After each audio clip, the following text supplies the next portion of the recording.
దేవుని నామంన మీ అందరికీ నా వందనాలు. ఈరోజు వాక్యం బైబిల్ గ్రంథంలో చదువుకున్నాము. మత్తయి సువార్త 6వ అధ్యాయం 33వ వచనం. కాబట్టి మీరు ఆయన రాజ్యమును నీతిని మొదట వెతుకుని అప్పుడు అవన్నీ మీకు అనుగ్రహింపబడును. ఈ వాక్యంలో చూసుకున్నట్లయితే యేసు ప్రభుల వారు సొంతంగా ఈ మాటలను మాట్లాడుచున్నాడు. అవునండి, ఎల్లప్పుడూ మనము ఏమి తిందుమా, ఏమి త్రాగుదుమా, ఏమి ధరించుకుందుమా అని చింతించకూడదని ప్రభు అంటున్నారు.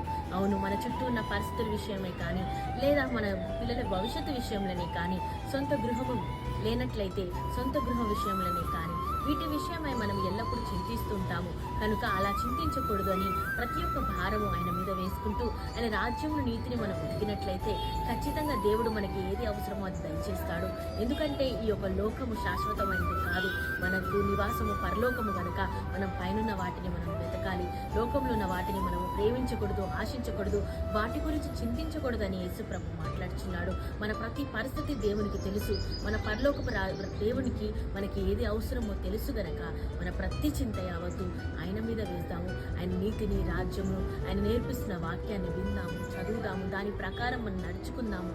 అప్పుడైతేనే మనం ఆశీర్వదింపబడతాము. మన పరిస్థితులన్నీ కూడా దేవుడు చక్కపరుస్తాడు. ఈ చిన్ని వాక్యం దేవుడు దీవించును గాక. ఆమేన్.